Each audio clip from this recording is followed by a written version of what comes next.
الحمدللہ وحدہ والصلاة والسلام علی من لا نبی بعد اما بعد. ناظرین کرام السلام علیکم. پروگرام آثار قیامت کے ساتھ عامر لیاقت حسین حاضر خدمت ہے. ویسے یہ جملہ بھی بڑا عجیب سا ہے کہ آثار قیامت کے ساتھ عامر لیاقت حسین حاضر خدمت ہے، کیونکہ ہم سبھی آثار قیامت کے ساتھ ہی جی رہے ہیں، اور علامات قیامت جو چھوٹی چھوٹی ہیں وہ ظاہر ہوتی جا رہی ہیں. بس بڑی علامتوں کا انتظار رہ گیا ہے، تو ہم سب آثار قیامت کے ساتھ ہی حاضر ہیں. آج ہم اپنی گفتگو کے سلسلے کو مذاہب عالم میں قیامت کے تصور کے ساتھ آگے بڑھائیں گے. ناظرین کرام، آپ سب جانتے ہیں کہ عقیدہ آخرت یعنی قیامت پر ایمان مسلمانوں کے بنیادی عقائد میں سے ایک ہے. قرآن کریم میں ہے کہ اللہ اور اس کے رسول صلی اللہ علیہ وآلہ وسلم پر ایمان کے بعد روز آخرت کی اہمیت کیا ہے، اور اسی پر سب سے زیادہ زور دیا گیا ہے، کیونکہ موجودہ دنیا کے تمام اعمال اور ان کے نتائج کی اصل بنیاد اسی آئندہ دنیا کی بنیاد پر قائم ہے. اگر یہ بنیاد متزلزل ہو جائے تو اعمال انسانی کے نتائج کا شیرازہ بکھر جائے گا. اسی لیے تمام مذاہب نے کسی نہ کسی رنگ اور کسی نہ کسی اصطلاح میں حیات بعد الموت کو متفقہ طور پر تسلیم کیا ہے. دنیا کے تقریباً تمام ہی مذاہب میں عقیدہ آخرت کا تصور موجود ہے، چاہے وہ قدیم مصری تہذیب ہو یا یونانی، آتش پرست ہوں یا بت پرست، بدھ مت ہوں، مسیحیت کے علمبردار ہوں، یہودیت. ہر مذہب کی تعلیمات میں آخرت، مرنے کے بعد دوبارہ جی اٹھنے اور جزا اور سزا کا تصور موجود ہے. اب ہم یہ بات کریں گے کہ دنیا کے مختلف مذاہب میں قیامت کا کیا تصور ہے. اس پر گفتگو کا آغاز یوں کرتے ہیں کہ قدیم اہل مصر کا عقیدہ جو ہمارے نزدیک یعنی جو ہمیں نظر آتا ہے اور جس پر ہم بات کر سکتے ہیں، وہ یہ کہتے تھے کہ موت کے بعد کی زندگی کے حوالے سے جو فکر و نظر کا سب سے پہلا سرچشمہ جو سامنے آتا ہے، جو دکھائی دیتا ہے، اور جو وہ کہتے تھے اور جو ہم کہہ سکتے ہیں اپنے علم کے مطابق، وہ مصر میں پھوٹا، یعنی قدیم مصر میں. موت کے بعد گناہ و ثواب کے حساب کتاب اور بھلائی اور برائی پر جزا و سزا کا تصور بھی سب سے پہلے نازل مصر ہی میں نمودار ہوا. اگر ہم 2600 قبل مسیح کے مصر کی تاریخ اٹھائیں تو ہمیں اہل مصر کے ہاں عقیدہ آخرت کا سراغ نہیں ملتا، مگر فراعنہ مصر کے 5ویں خاندان کے عہد میں اس عقیدے نے سر اٹھایا، اور پھر وہاں بادشاہوں کی لاشوں کو حنوط کر کے یعنی کیمیائی عمل کے بعد انہیں ممی کی شکل دے کر دفنانے کا سلسلہ شروع ہوا. قدیم مصری اوسیرس کی پوجا کرتے تھے. یہ ایک دیوتا تھا اوسیرس، جسے مردوں کا محافظ دیوتا کہا جاتا تھا.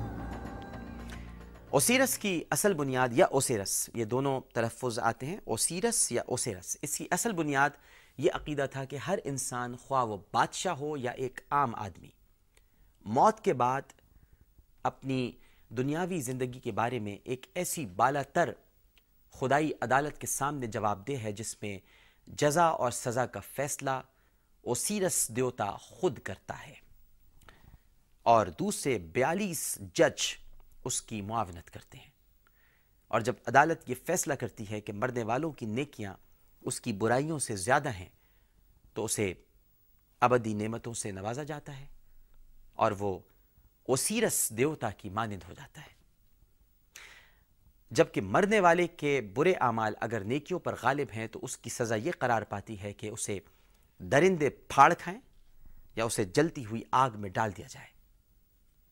چیر پھاڑ کر کھانے والا وحشی درندہ ایک ایسے عقاب کی مانند ہوگا جس کا سر مگر مچھ کی طرح اور جسم شیر کی طرح ہوگا، اور یہ درندہ گنہگار انسان کو نگل جائے گا. آتش پرستوں کا عقیدہ یہ تھا ناظرین کہ آتش پرستوں کا مذہب عام طور پر زرتشتی مذہب کہلاتا ہے، اور اس مذہب میں روح کے انجام کے بارے میں یہ تصور ملتا ہے کہ میت جب حالت نزا میں ہو تو اس کی روح جسم کے ایک طرف 3 دن اور 3 رات تک معلق پڑی رہتی ہے، اور مرنے کے بعد جو نعمت اسے قدرت کی طرف سے ملنے والی ہوتی ہے اس سے وہ مستفید ہوتی ہے، اور برا آدمی اس دوران عذاب سے دوچار ہوتا ہے۔ چوتھے روز علی الصبح ایک ہوا چلتی ہے، میت اگر نیک ہو تو اس کے لیے یہ ہوا خوشبودار، اور اگر میت بد ہو تو اس کے لیے بدبودار ہوتی ہے۔ آتش پرستوں کے نزدیک پھر میت کو ایک ایسے مقام پر لے جایا جاتا ہے جہاں اس کی ملاقات ایک عورت سے ہوتی ہے۔ اگر میت نیک ہے تو وہ عورت نوجوان اور خوبصورت ہوگی، اور اگر میت بد ہے تو وہ عورت مکرو بوڑھی عورت کے روپ میں ظاہر ہوگی۔ زرتشتی مذہب میں ناظرین میزان اور پل صراط کا تصور بھی ملتا ہے۔ حساب کتاب کے بعد یعنی آخری فیصلہ صادر ہو جانے کے بعد روح کو اس پل یا راستے سے گزرنے کا حکم ہوگا جو جہنم کے عین اوپر سے گزرتا ہے۔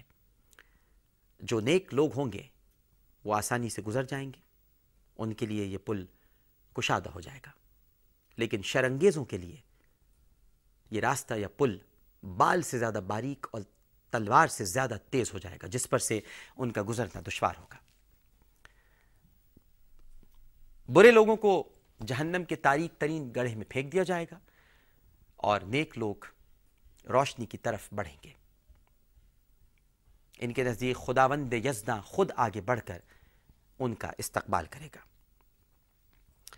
اب یہ ہو گیا مصریوں کا عقیدہ اور زرتشت یعنی آتش پرستوں کا عقیدہ۔ اب جو قدیم اہل یونان کا عقیدہ تھا، ان کی قدیم دیومالا میں عالم آخرت کا تصور موجود ہے۔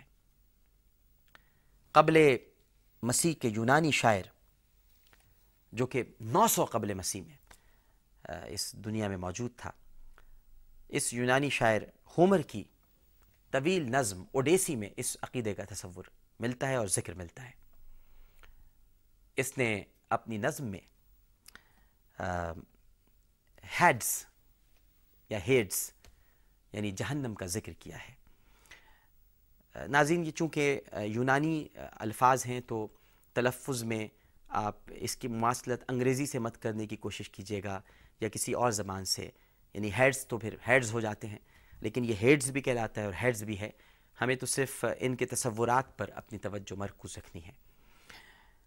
یہ ہیڈز یعنی جہنم کا ذکر کرتا ہے کہ زمین کے نیچے ایک نہایت تاریک مقام ہے جہاں مرنے کے بعد مردوں کی ارواح پہنچ جاتی ہیں۔ یہ بالکل وہی تصور ہے ناظرین جو ہمارے ہاں سجین ہے، الین اور سجین، ہمارے ہاں سجین کا تصور ہے۔ یہ کہتے ہیں کہ جہنم میں روحیں ایسے سایوں کی صورت اختیار کر لیں گی جنہیں چھوا نہیں جا سکے گا، کیونکہ وہاں صرف صورتیں ہی ہوں گی، جسم دنیا ہی میں رہ جائیں گے۔ مرنے کے بعد روحیں دیوتا مینوس کے روبرو پیش ہوں گی۔ وہ ایک آراستہ و پیراستہ تخت پر بیٹھ کر اور سنہری عصا ہاتھ میں تھام کر مردوں کے فیصلے کرے گا۔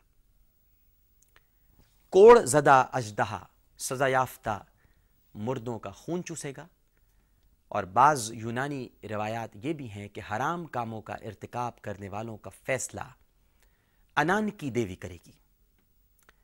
مشہور یونانی فلاسفر افلاطون نے بھی بعد از موت کی زندگی کا تذکرہ کیا ہے۔ وہ لکھتا ہے کہ نیک مردے کو حساب کتاب کے بعد ایک پرسکون اور تمام تعیشات سے لبریز جزیرے میں بھیج دیا جائے گا، اور وہ وہیں پر اپنی زندگی گزارے گا۔